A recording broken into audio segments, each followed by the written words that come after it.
Thank you so much Farhana. आपने फिर देखा स्टिक से एक्सरसाइज थी और इस एक्सरसाइज के बाद आपको पता है किस चीज़ का वक्त होता है आपकी कॉपी पेंसिल पकड़ने का, क्योंकि आपको दी जाती है एक इम्पॉर्टेंट टिप।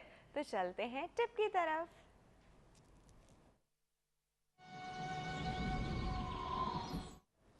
जी व्यूअर्स, आज की जो हमारी टिप है वो चाहे मर्द हजरात हो या ख़वातीन हो, दोनों के लिए है। और हमारी टिप जो है वो आज है नेल केयर के बारे में, यानी नाखून की केयर के बारे में। हम लोग अक्सर जो है अपनी डेली लाइफ की एक्टिविटीज़ में इतने बिजी होते हैं कि हम लोग को कोई ख्याल नहीं होता, कोई नाखून बड़ा है, कोई छोटा है, कोई टूट रहा है, गंदे हैं, मैले हैं, साफ़ नहीं है, डिस्कलर्ड है, अनइवन है, स्पॉट्स पड़े हुए हैं, खड्डे पड़े हुए हैं उनके अंदर। तो ये चीज़ जो होती है हमारी पर्सनल हाइजीन में आती है।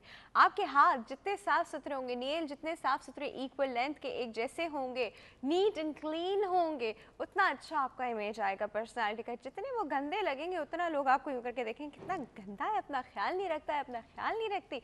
तो प्लीज़ नेल्स का ख्याल रखना जो है बहुत इंपॉर्टेंट होता है पर्सनैलिटी पॉइंट ऑफ व्यू से, और ख़ुद के लिए भी। देखिए आपके देखते नेल अगर आपने लंबे रखे हैं, वैसे तो हम फेवर में नहीं है, देखिए छोटे छोटे मेरे भी छोटे छोटे नेल्स हैं, लंबे नेल की फेवर में नहीं है, ठीक है, क्योंकि लंबे नेल्स के नीचे एनीवे आपको पता है कि दुनिया जहान की चीज़ें, दुनिया जहान के बैक्टीरिया उसके नीचे रह सकते हैं। कल्ट होते हैं, आप नहीं देख सकते उनको नेकेड आई से, आपको नहीं पता चलता, बट इतनी चीज़ें उसके नीचे रहती हैं। दूसरा, आप जितना खाते हैं पूरे हफ्ते का खाना हम उसके नीचे से निकाल सकते हैं, आपको पता है। और एक बार आपको फ्लू कोल्ड हो गया तो और आपके नेल्स के नीचे वो जर्म्स रहना शुरू हो जाएंगे। जब तक आप उसको काट के साफ नहीं रखेंगे तो आप अपना फ्लू और कोल्ड जो है हर जगह कैरी कर रहे हैं। अगर आपको नज़ला ज़ुकाम है, आपने ये टच किया, वो टच किया, वो टच किया, तो जिसने वो टच किया वो जर्म कैरी कर लेगा, चाहे उसको हो या ना हो।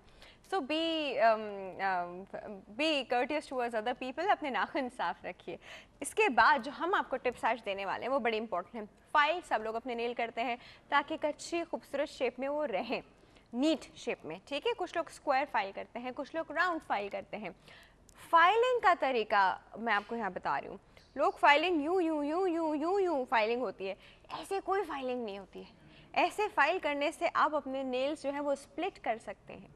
तो आपको फाइल जो है वो वन मोशन में करनी होती है, like this is the way you should file. अगर आप यूं करेंगे आपके नेल्स यहाँ से स्प्लिट होना शुरू हो जाएंगे। तो खुदा के लिए ये कोई फाइलिंग नहीं होती, ये फाइलिंग होती है। ऐसे फाइल किया कीजिए, नंबर 1। उसके बाद अक्सर लोगों को मैंने देखा है, और ओल्ड एज में मैंने इन लोगों को ज़्यादा नोटिस किया है, यहाँ से जब उनके क्यूटिकल्स खड़े होना शुरू हो जाते हैं, रफ पुरानी डेड स्किन जब खड़ी होना शुरू हो जाती है, यहाँ से भी कैंची उठाते हैं जी करके काट रहे होते हैं। कैंची से क्यूटिकल कौन काटता है?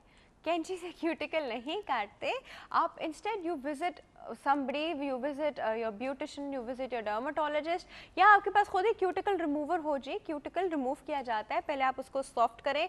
सॉफ्ट करने का तरीका बड़ा आसान है, ऑलिव ऑयल, गरम ऑलिव ऑयल लेके उसको मसाज करें, थोड़ी देर छोड़ दें, सॉफ्ट हो जाएगा। फिर आप क्यूटिकल रिमूवर से क्यूटिकल हटा लीजिए।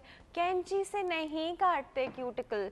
उसके बाद इट कैन ब्लीड, सबसे बुरी चीज़ जो है ना कैंची से काटने की, वो उसकी ब्लीडिंग शुरू हो जाती है। इसके बाद हमारे पास जो डिफरेंट टाइप की फाइल्स आती हैं फाइलिंग के लिए, एक तो होती है, आपने देखा हो कि रबर बेस्ड है, एक वुड बेस्ड है। Never use metal files. Metal files जो लोहे की बनी हुई होती है, एल्युमिनियम की बनी हुई होती है, वो नहीं कभी यूज़ किया करें।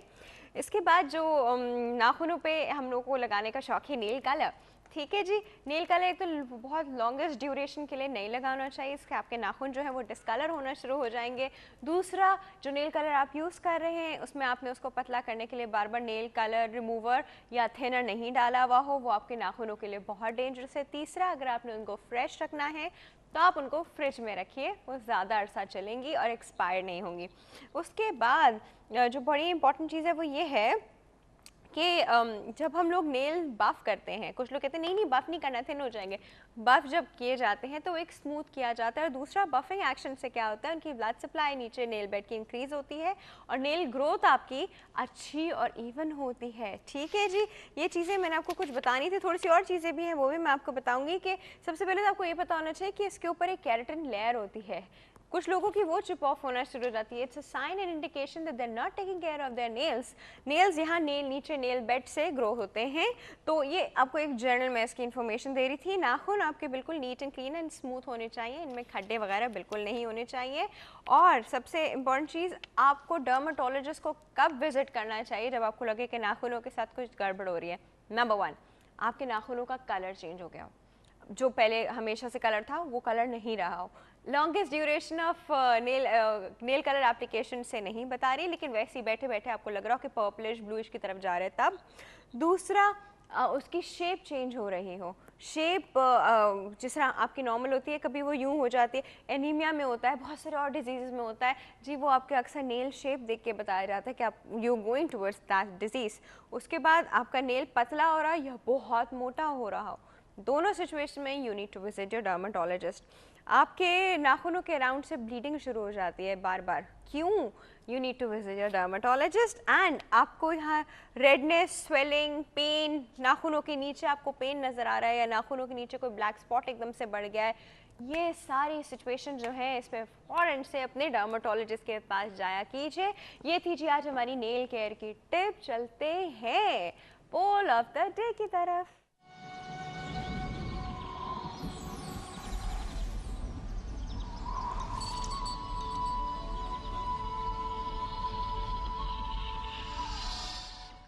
जी व्यूअर्स, आज हमारा पब्लिक पोल भी जो है वो बहुत ही मज़े का है। इस तरह का है कि हर खातून से मुझे उसका जवाब चाहिए, बट मोर देन खातून मुझे मर्द हजरात से उसका जवाब चाहिए। और हमारा जो पोल का सवाल है कि व्हाट डू यू प्रेफर, आप किस चीज़ को ज़्यादा प्रेफर करेंगे, वर्किंग वाइफ या हाउस वाइफ? इसका जवाब आप लोग हमें देंगे। ये भी बताएं कि वर्किंग वाइफ क्यों और हाउस वाइफ क्यों, जो भी आपका ओपिनियन है, and will really appreciate that. ये जवाब हमने कुछ लोगों से भी लिया है ना, तो पहले उनका जवाब सुनते हैं, फिर आपका जवाब सुनते हैं।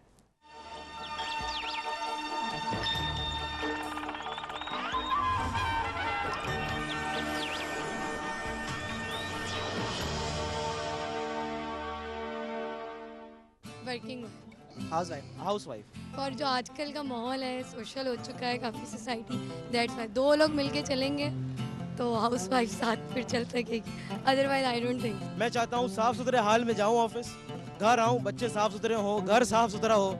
सेम रीज़न, थोड़े मशरकी लोग हैं और रिवायती लोग हैं, सिंपल बात है। मतलब उनको बहुत ज़्यादा समझदार होती हैं वो। क्लियर बात है, कोई इज्जत नहीं रहेगी, सही है। और फिर भरम भी होंगे, मैं काम करती हूँ, बच्चे को तुम रखो, और ये हर चीज़ जो बेहतर है आजमाई भी है, सिंपल। तुम घर पे रहो। तो इससे हमारे लिए तो बेहतर यही है कि हाउस वाइफ हो।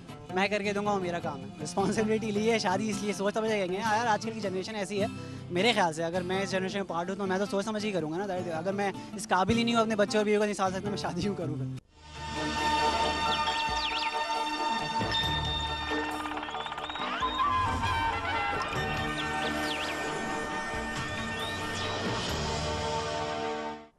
जी व्यूअर्स, अभी आपने कुछ लोगों के रिव्यूज़ देखे, उनके अपने अपने रीजंस थे। आप लोगों के भी व्यूज़ हमें चाहिए, वो आप हमें ज़रूर देंगे और वो आप हमें ईमेल करके बता सकते हैं healthymorning@health-tv, और फेसबुक की आईडी पे भी बता सकते हैं, which is www.facebook.com/healthtv.tv। वक्त हो गया है छोटी सी ब्रेक का। ब्रेक के बाद हम वापस आएंगे अपने ब्यूटी सेगमेंट के साथ।